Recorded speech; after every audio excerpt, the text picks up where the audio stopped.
welcome back to Pros and Cons. We got akaBoG. That's me. Someone did ask, who are you? I'm akaBoG, and this is... I'm Captain 1701, but today I'm 1701 of Borg. Is that why you're on the Borg ship today? Yeah, it was a Borgy episode. It was. I was a little sour while I was watching it, but I'm warming up to some of it a little bit afterwards, and really just wasn't a long enough episode to be satisfied this week. I wanted more, if I'm totally honest. Yeah, I wish they would have thrown a to be continued at the end. At the very least, yeah. It ended very abruptly.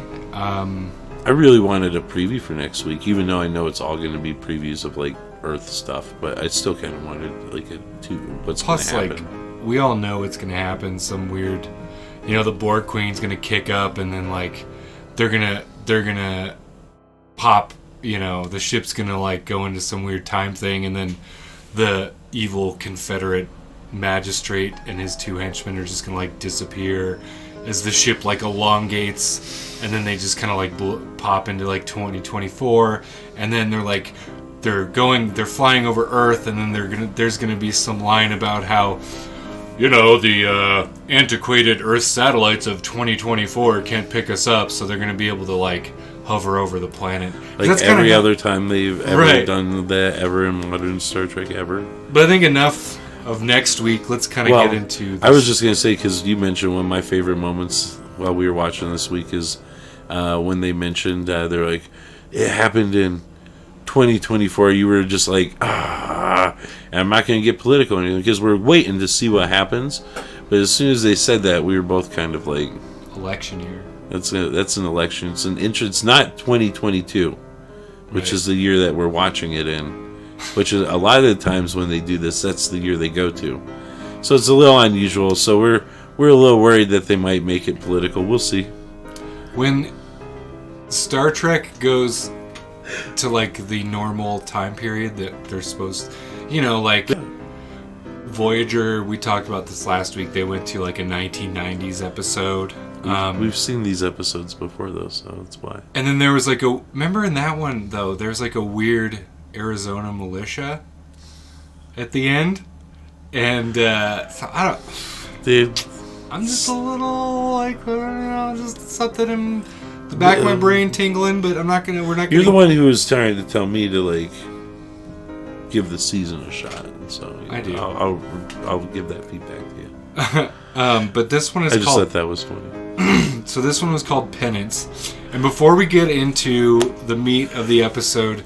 Before we started, Bog went into a whole thing about one of the darkest but most unpopular Marvel characters named Penance. Penance, yeah. Why don't you give a brief overview of Penance? My little rant real quick? Before we get into Picard. Let me give you the Cliff Notes version here. Right.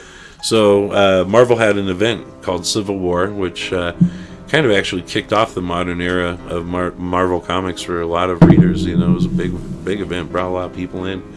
But it started off with kind of a classic team, the New Warriors from the 90s, a superhero team of teenagers. It was reimagined as a reality TV chasing crew of kids that wanted to be famous. So they had cameras following them, and they tried to bust supervillains. Kind of like The Boys? Exactly, dude. And so they were like filming an episode, and they had all these camera crew, and they were like at this suburban house, and they came up and they were trying to catch a character named Nitro, whose power is to explode. And he's a pretty B-level character, but at the time he was taking what was called mutant growth hormone, which just supercharges all their powers. And he it blew up, and it killed like all the New Warriors, it killed the crew. But more importantly, there was an elementary school there, and it killed like 650 kids. So, Speedball, who was on the New Warriors, who's always like a goofball teenager, happy-go-lucky character, his power is to change energy into kinetic force or something. And so when he got hit with the blast, everyone originally thought he was dead, but they actually found him like hundreds of miles away, and he'd just been blasted off, and he was like super injured and in a coma for a while.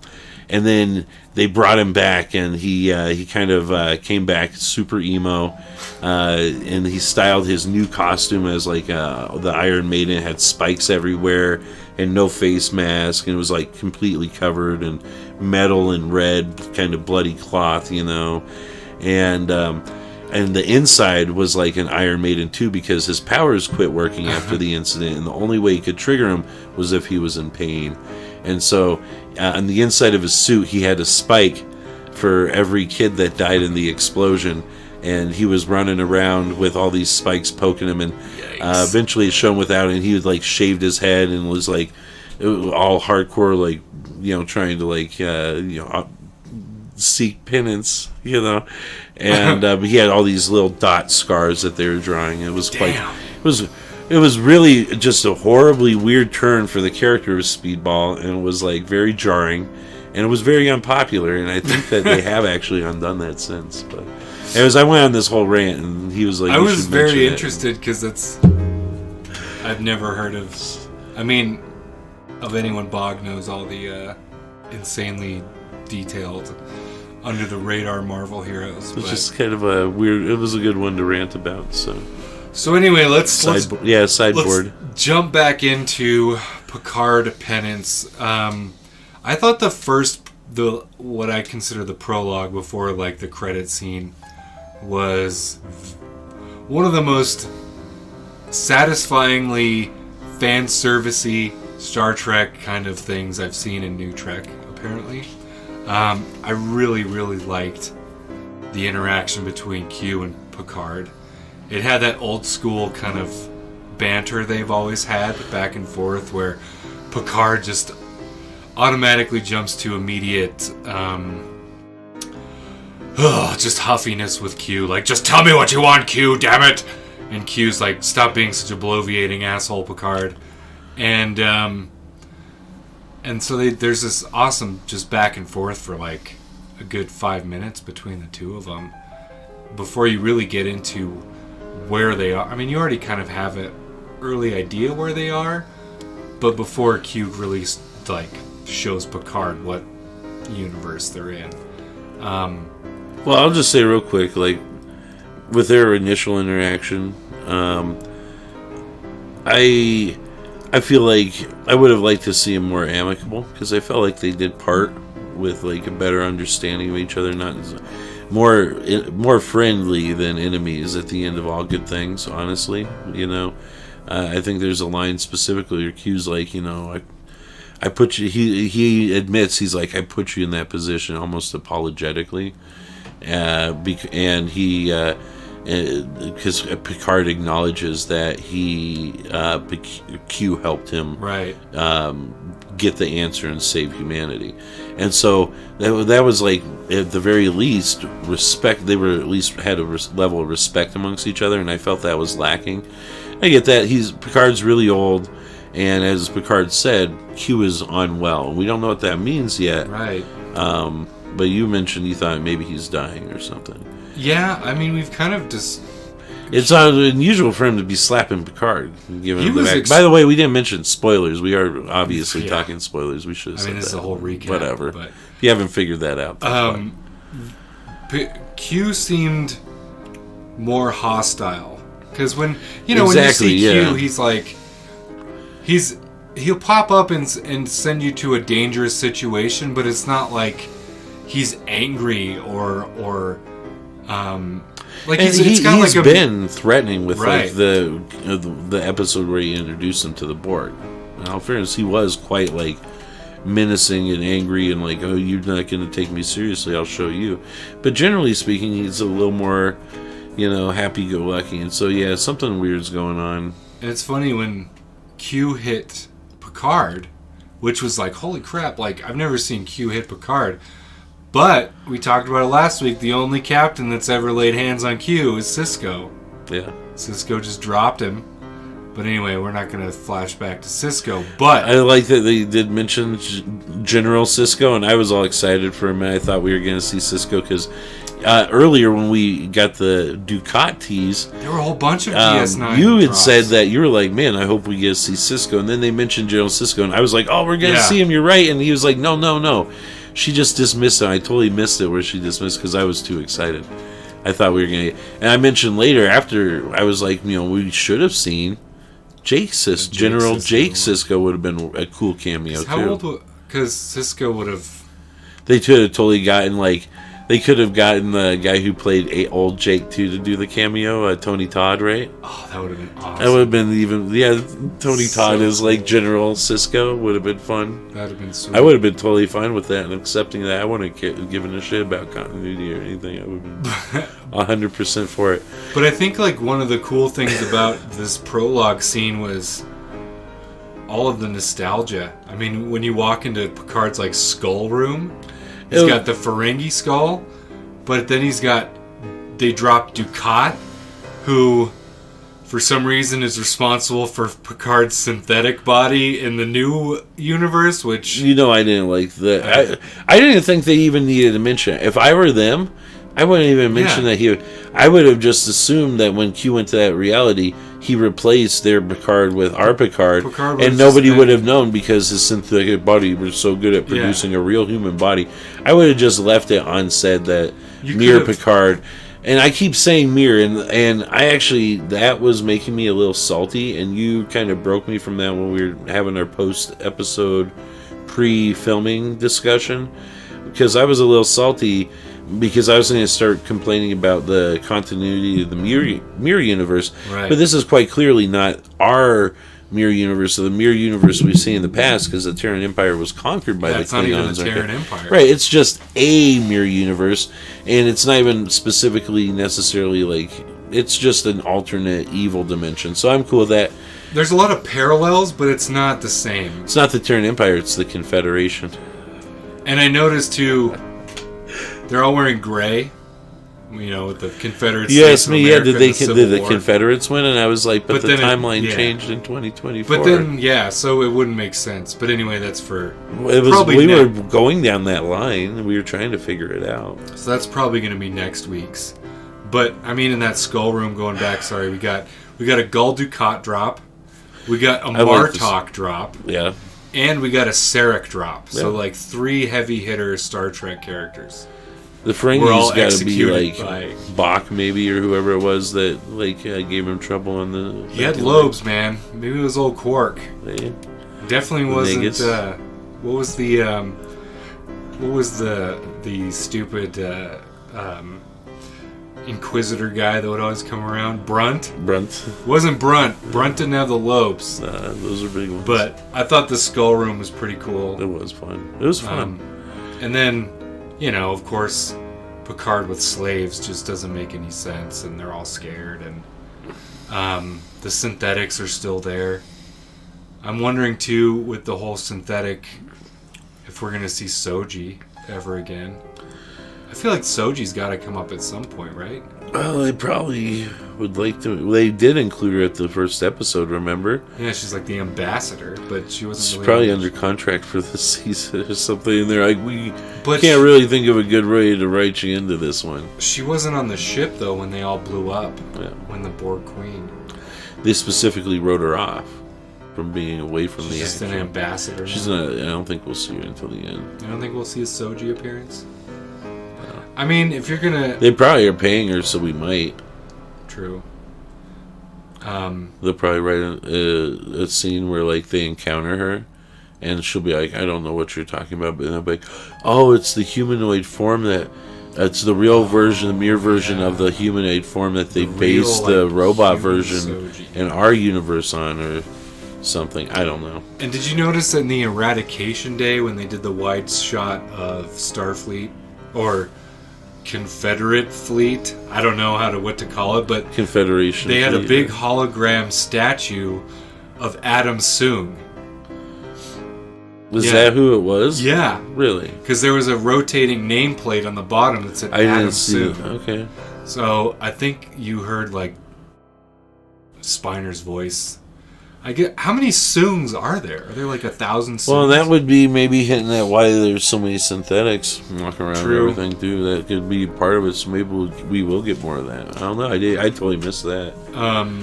But then, we kind of talked about, too, when they kind of jump into the universe, kind of like... I was going to say real fast, if you can, I just wanted to comment on how cheap because you mentioned the pullback shot of the stage on Eradication Day, right? Yeah, we'll get into that. Okay. That's a little further down. Oh, I thought that was... my bad. Well, I was just saying, we were... Jumping into space, yeah. One of the things we talked about that was like...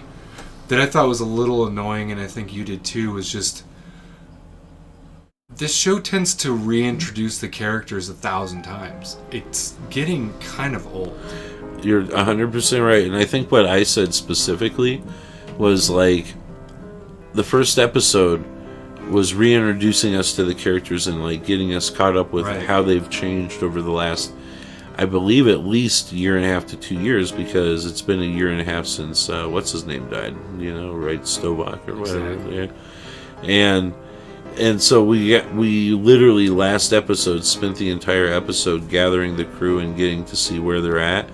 And then this episode starts off with a flash, and we have to do it again where they're like disoriented and learning where they're at. And it's like, I just learned where they're at, and I wish that creatively they could have found some way to have the whole group go over, so we could have gone past that whole thing faster. But I honestly can't think of a good way to have done that too, because it wouldn't have made sense for them to all be grouped up, especially some of the ones like Elnor and stuff. And they did, as a good job as they could have done. But like, I don't need to know these, like, introduce these characters again.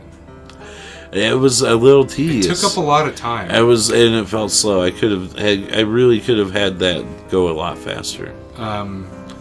And I mean, the episode, it was a 54-minute episode. Was it really? Yeah. I didn't feel like it was that long. And when we don't have ads, we don't have any ads because the ad breaks just come and go. We pay for it without the ads. Almost an hour long. It's a long episode then. It felt short to me, so that kind of tells me, well, at least I was into it and I was paying attention and I was kind of engaged. I don't like seeing the hero characters I like portrayed as bad people or bad characters, so I've never been a big, fan of that kind of aspect of the mirror universe or anything. At least we didn't get to see like good Picard running into like the real bad Picard. Yeah, I would have hated that. Or with other characters too. That would it was bad enough with the whole tension of, are they going to be able to fool him into thinking they're Seven's husband was bad enough, you know what I mean? That was such where if they had the evil versions running around with them too, yeah, it would have been too much. Their relationship was super bizarre, and it was like, well, it's not real. Maybe she's like a really weird, controlling. He's like used to being bossed around by Mistress Annika, Annika. And then, I know we've talked about it a bunch, in the last one, but God, I mean, Jurati.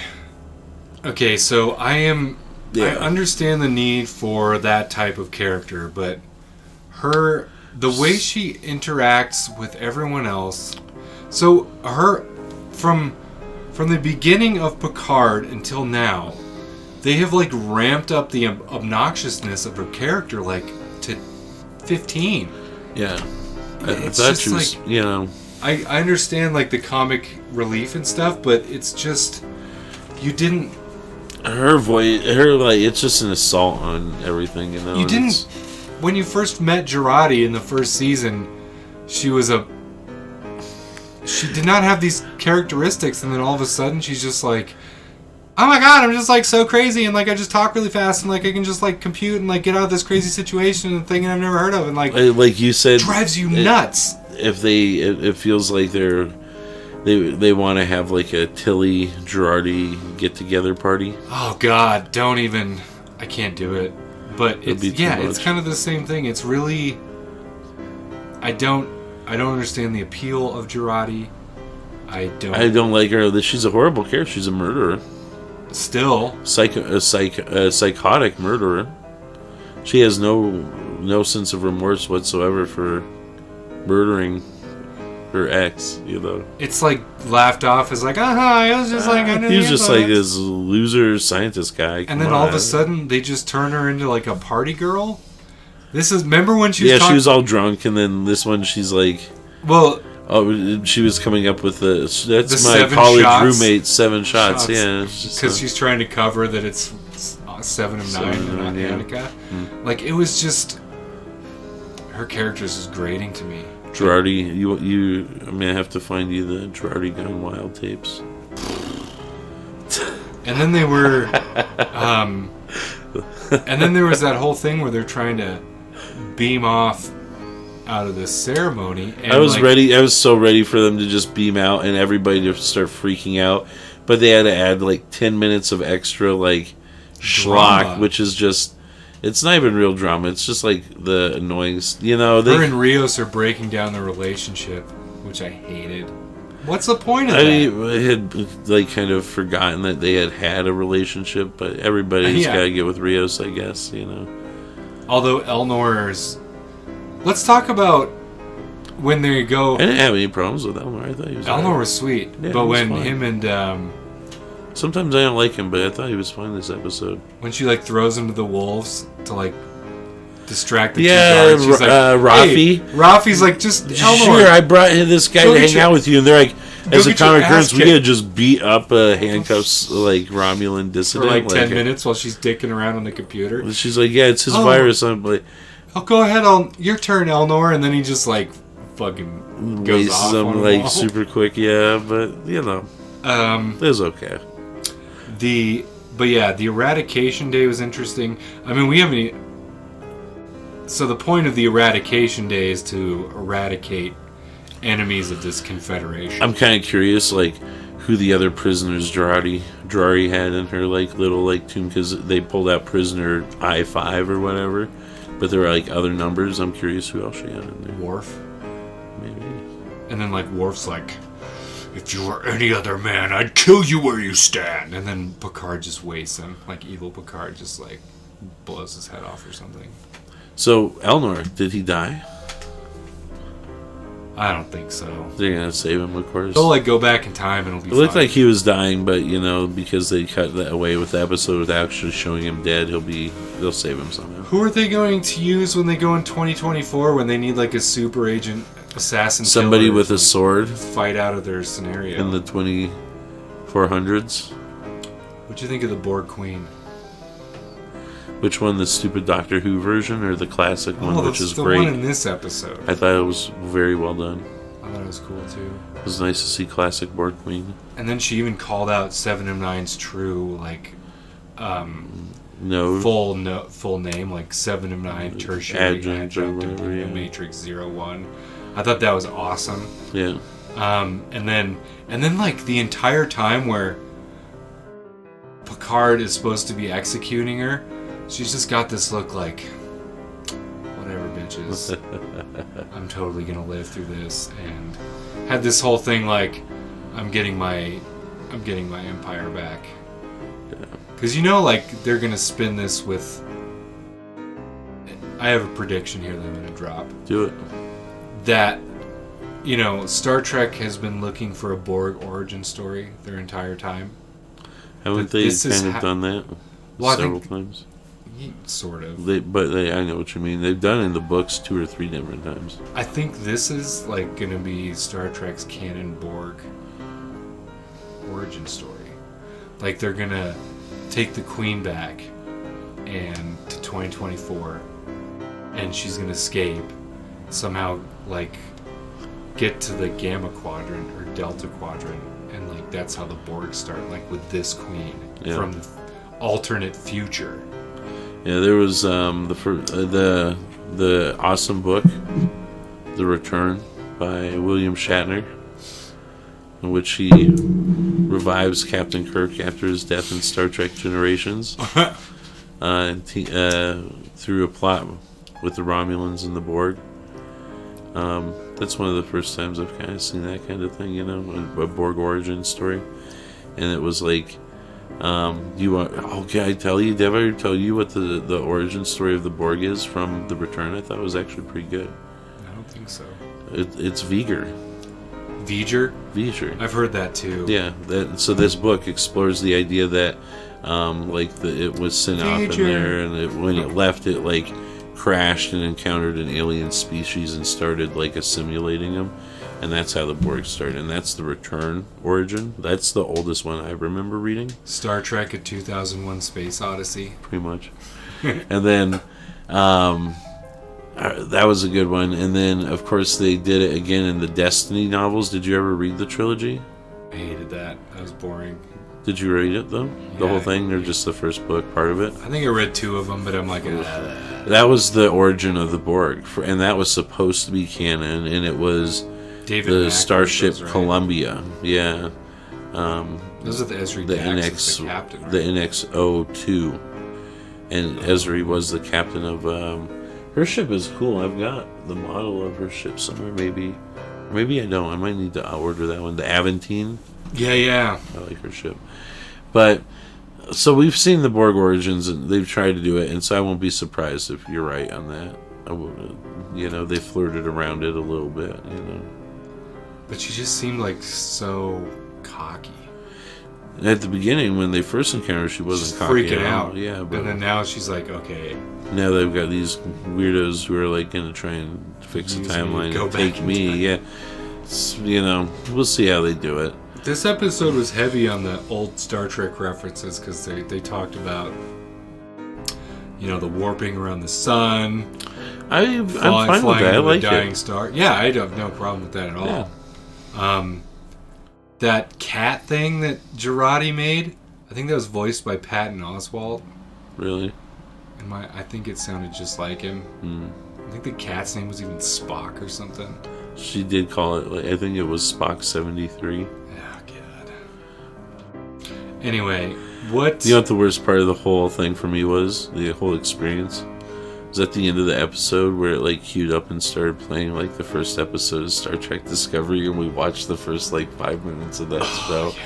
And I was like, you know what? As grumpy as I am about Star Trek Picard right now, after having to rewatch the first 5 or 10 minutes or whatever of Star Trek Discovery Season 1, I was like, nah, Star Trek Picard's not that bad. I agree.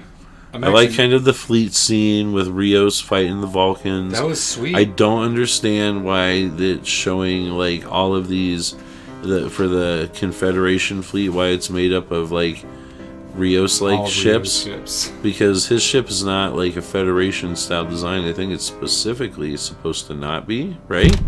And it's a cargo ship of some sort. At least in our universe. So I thought that was a little weird. Maybe they're souped up fighters or something. It's the lazy use of it's hey, we got how much CG? Yeah, we didn't. They should have just undug a couple other cool Federation ships. We didn't get to see any cool Confederate starships. How cool would that be? You could have an ISS. Well, I think they're trying to watch their budget, and especially since they're trying to turn season 2 into 2 different seasons. Fair enough. You know what I'm saying? Well, Picard. But I would have really enjoyed seeing Confederate evil version of an existing ship or their own unique ship. I would definitely have been into that. You know what I hated so much? Picard's flagship was called the World Raiser. Or whatever. I was so mad. What? I was so mad when they were That was stupid. I thought they should have been the Enterprise. Right. Wasn't it the Enterprise in Kirk's mirror universe? Yeah. It was all the mirror. I didn't like that at all. It made me mad. I'm with you. I don't like that. Even in I actually... All right, you know what's funny? The World Raiser. We were talking about it earlier, and I literally almost commented on the name of the Enterprise and the World Raiser. I almost commented and bitched about it, and I was like, it's petty. But you're right. I really didn't like it. It was stupid. It's too heavy-handed. Dude, yeah, you can't give me even if you're not going to call it Enterprise, call it the Corruptor. Yeah, I don't know anything. Raiser? The World Raiser's stupid. It was stupid. I thought that was dumb. I'm not going to buy me a World Raiser model. Eagle Moss model. No. Well, and it wasn't even. They didn't even show the real ship. It was just a painting. Well, and it was an art. Dude, the painting looks weird. How it's got extra disjointed weird things, and either it's an artistic rendering. That was really stupid. Yeah, we'll see. But overall, I think this is a pretty solid episode. I do kind of want to I do want to Would you like more whiskey? Talk about the ending. Yeah. It just ended kind of Abruptly done. with, like, what's Seven's husband's name? Like, he just appears on their ship. Yeah, he's just there. With two That was dumb. Yeah, randos. he just randomly, like, all beam in all of a sudden right when they're about to leave. After they did this whole dumb stunt thing of, like, we can't leave. Oh, now we can. Oh, now they're here. After, like, 10 minutes of, like, bullshit running around trying to get him off the planet. I don't like that either. And then he's just like, hey, guess what? I'm here. And, like, you've betrayed the Confederate Empire, blah, blah, blah. And I told you I felt like they were What? cutting the episode early to, like, go on and do, like, turn one episode into two, but you pointed out how long the runtime was. 54 minutes. That, like, really? Yeah, it needed to cut right there. Why couldn't they just contain this episode into one thing where they instead of cutting out 5 minutes of, like, Girardi nonsense, compress it to where they have them escaping from the ship with going through the time warp, and you could do a scene where the time ship jumps and then, like, the magistrate guy just, like, disappears or something because they're in 2024. Like, I guarantee you that the magistrate problem is going to be solved in the first minute of the next episode. Like, what the hell? Why bother? How many episodes is this season? Do we know? 10. Are you sure? It's 10 episodes. Are you sure? Are you sure it's not 8? It's 10. It's 10 episodes. I don't know, man. I don't know where we're gonna go. It seems like we need some more. Okay, I don't know. All right. That's a lot of That was opportunity really for just storytelling. bizarre. I just thought it was kind of a weird, forced ending. No to be continued or anything. You're just like, Yeah. all right, I guess. Guess I'll see you guys next week. It was just kind of, all right, I guess this one's done, folks. We'll see you next time. I thought the ending was Underwhelming. just super bad ending. Yeah. Overall, though, I really liked the rest of the episode. I thought it was decent. I'll be here next week for sure. Yeah, I want to know more. You think we'll get some answers about? Yeah. Do you think we'll get a Q appearance in the next episode once they get to 2024? I don't know. You're right. We didn't see Q this episode except in flashback form, huh? Must be a way to save on John Delancey. Yes, I think we will see. We'll have to Q get some next answers episode. on that because they've laid it out the whole time. Right? That's a big selling point of the whole series. I bet we'll see Q again next cut. We have to. Do Yeah. you think we'll see, like, probably not. Who? I was gonna say, like, which character do you think will be making a cameo next? You were mentioning earlier about what were the riots? The Bell Riots? Yeah. From DS9? You think we'll get the Bell It was riots? totally the 2020s or 2024 or wherever. I would not be surprised if we see the Bell Riots. Again, it would be a really cool way to do a Cisco cameo, but I don't even, like you said, I don't know if he even does cameos. Maybe like anymore. a picture in the newspaper or something. That would be a good one. They could also do just like a Bashir one too if they wanted, because I think he left Cisco at one point, right? Alone in one of the buildings. Yeah. You could totally have like Bashir. a Bashir sighting, which would be kind of cool, Interesting. right? Yeah, we'll see what happens in Star Trek 2024 with Picard, but overall, I mean, pretty decent episode. Pretty light on your notes this one compared to the last one. But Yeah. it was an engaging episode. We were watching it the whole time through and through. Not so much even. We had a little conversation back and forth, but we were pretty tuned into it. Yeah, after the first scene with all the juicy DS9 Then it got back drops, to like. I was just like, oof. It was all right. Tickled my Deep Space Nine fancy for sure. But I guess we'll see you next one. Yeah. Thank you for tuning Card in episode 3. to Pros and Cons. We're gonna do this live, I think, moving forward because it went off pretty well here. So we'll catch you guys next week for some more Star Trek discussion. And we've been talking. We're gonna try and do some additional episodes. I've got several model unboxings coming up. I've got a model build video coming up, and it sounds like the captain's working on a new episode, Trek 101. What was the other thing? Oh, That's, for some reason that Cedo Jackson one's blown up, which is yeah, do more of those. I was gonna say, hey, we do legit have mugs available on akaBoG.com. We got the TOS Captain's Yellow for our Captain 1701 buddy here with his logo. And then we've got the akaBoG and the TNG Captain's Rag if you like my logo. So akaBoG.com, check them out.